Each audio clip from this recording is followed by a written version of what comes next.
नमस्कार friends, welcome back to our channel Ashok health tips. दर्शक बंधु, आज टॉपिक होची एक्सरसाइज। कहीं आपण माने एक्सरसाइज करेंगे कौन दरकार अच्छी? डाक्तर माने कहीं आपण मान को प्रतिदिन एक्सरसाइज करने कहती। एक्सरसाइज, योगा, मेडिटेशन एवं जिम जीवा कहीं दरकार पड़ी था से विषय में आज आपण मान को डिटेल्स कहबी। तेबे चलंतु वीडियो को शीघ्र शीघ्र स्टार्ट करिवा, देरी करिवा नहीं।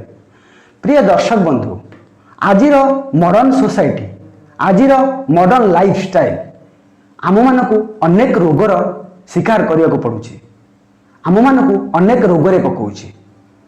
आपण माने जो लाइफस्टाइल मेंटेन करुछंती, जो खाद्य खाउछंती, जो कार्य सब करुछंती, ताहा फल ही आपण मानक अनेक रोग भोगिबा को पड़ुछि एवं आपण मानकर टंका खर्च होउछि। आपण माने मध्य जंत्रणार शिकार होउछंती। तेबे मॉडर्न लाइफस्टाइल कौन? आपण माने आउ आग भली तले बसी खाउनांती। आजिकल डाइनिंग टेबुल आवश्यकता पड़ुछि। खाइबा पई आपण माने डाइनिंग टेबुल यूज करछंती। पडिया रे आपण माने खेलु नांती। घंटा घंटा धरी आपण माने मोबाइल रे रील्स देखुछंती। मोबाइल, लैपटॉप, इंटरनेट रे आपण माने बिजी रहउछंती। आउ आपण माने खेलिबे को जाउ नांती। आपण माने जे सब खाद्य खाउछंती, फास्ट फूड, रेस्टोरेंट रो food, pizza, burger, chowmein, noodles, आपण मानकर बिरयानी परी खाद्य आपण माने आपण नैचंती। बरा, पियाजी, पकोड़ा, सिंगड़ा जोरा डीप फ्राइड से खाद्य को मध्य आपण माने खाउछंती। सेति पाई ही आपण माने अनेक रोगर शिकार होउछंती। आपण माने फलमूल खाइबा को पसंद करूनांती। आपण माने बेसी पनीपरिबा खाउनांती। सालाड, दही ये सब को आपण माने खाउनांती। सेति पाई आपण मानको अनेक प्रकार रोग होबार संभावना रहउछि एवं मध्य होउछि, जा फल रे आपण माने अनेक जंत्रणार शिकार होउछंती एवं टंका खर्च करूछंती, जंत्रणा मध्य पाउछंती। तेनु आज मु आपण मानको एक जो टॉपिक विषय आलोचना करिया पई कहूछि ता होछि एक्सरसाइज। काहे कि आपण माने एक्सरसाइज करिवे? आपण मानको एक्सरसाइज रो नीड कोन अछि? आपण मानको शरीर को सबु डाक्टर जो डाक्तर पाखु आपण माने जिवे से आपण मानको एक्सरसाइज करिया पई निश्चिंत रेकमेंड करुथिबे। आपण माने निहाती एक्सरसाइज करंतु। डाक्टर को मंतव्य यह ही थाए।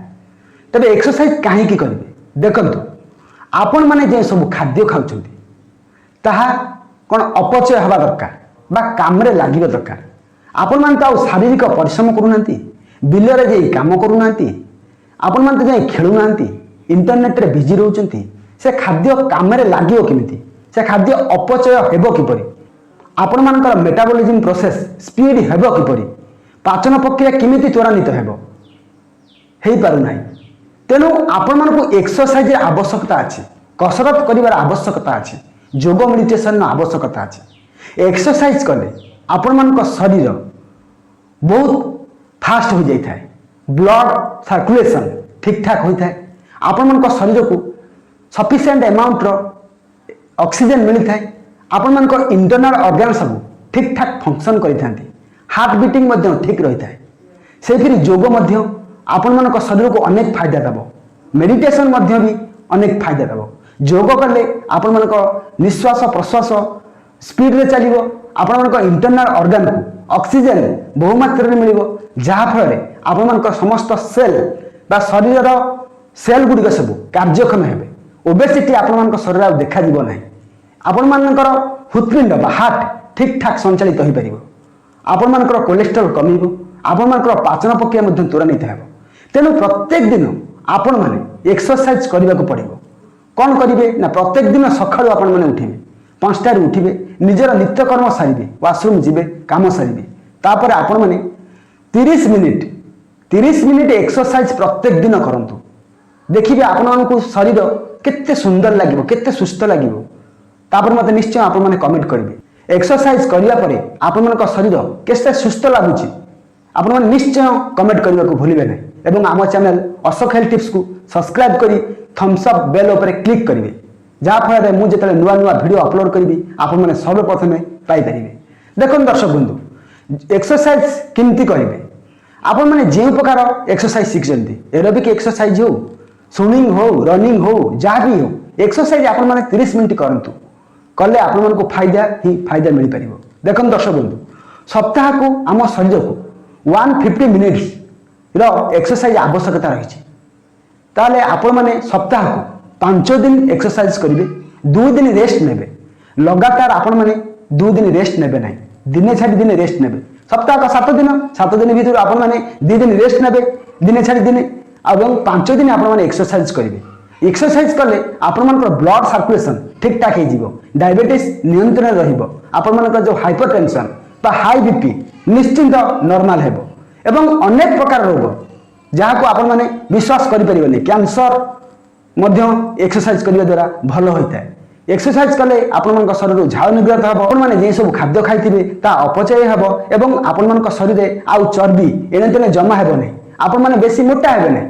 ମୋଟା ତ ଆପଣମାନଙ୍କ ଶରୀରକୁ ଅନେକ ରୋଗ ଆଣିଥାଏ, ଆପଣମାନେ ନିଶ୍ଚୟ ଜାଣିଥିବେ। ମୋଟା ହେଲେ ଆପଣମାନଙ୍କୁ ଡାଇବେଟିସ୍ ହେବ। ଡାଇବେଟିସ୍ ହେଉଛି ଏକ କ'ଣ? ଡାଇବେଟିସ୍ ହେଉଛି ଏକ ସାଇଲେଣ୍ଟ କିଲର, ଯାହାକି ଆପଣମାନଙ୍କ ଶରୀରକୁ ନଷ୍ଟ କରିଦେବ। ତେଣୁ ଆପଣମାନେ ଏକ୍ସରସାଇଜ, ଯୋଗା, ମେଡିଟେସନ ନିଶ୍ଚିନ୍ତ କରନ୍ତୁ, ଦେଖିବେ ଆପଣମାନଙ୍କୁ ଫାଇଦା ହିଁ ଫାଇଦା ମିଳିବ, ଏବଂ ଆପଣମାନଙ୍କୁ ଆଉ ଡାକ୍ତର ପାଖକୁ ଯିବାକୁ ପଡ଼ିବ ନାହିଁ। ଆପଣମାନେ ନିଜର ଯତ୍ନ ନିଜେ ନେଲେ ଆପଣମାନଙ୍କୁ ଔଷଧ ଖାଇବାକୁ ପଡ଼ିବ ନାହିଁ। ଦେଖନ୍ତୁ ଦର୍ଶକ ବନ୍ଧୁ, ମୁଁ ଆଜି ଏକ୍ସରସାଇଜର ଏବଂ ଯୋଗାର ଉପକାରିତା ବିଷୟରେ କହିଲି, କାହିଁକି କରିବେ, କ'ଣ ଦରକାର, ସେ ବିଷୟରେ ଡିଟେଲ୍ସରେ କହିଲି। ଯଦି ବି ଭିଡ଼ିଓ ଆପଣମାନଙ୍କୁ ଭଲ ଲାଗୁଥାଏ ତେବେ ଏହି ଭିଡ଼ିଓକୁ ବହୁ ମାତ୍ରାରେ ସେୟାର କରିବେ, ଲାଇକ୍ କରିବେ, କମେଣ୍ଟ କରିବେ, ଏବଂ ମୋ ଚ୍ୟାନେଲ ଅଶୋକ ହେଲ୍ଥ ଟିପ୍ସକୁ ସବସ୍କ୍ରାଇବ୍ କରିବାକୁ ଭୁଲିବେ ନାହିଁ। ତେଣୁ ଆଜି ପାଇଁ ରହୁଛି, ନମସ୍କାର, ଜୟ ଜଗନ୍ନାଥ।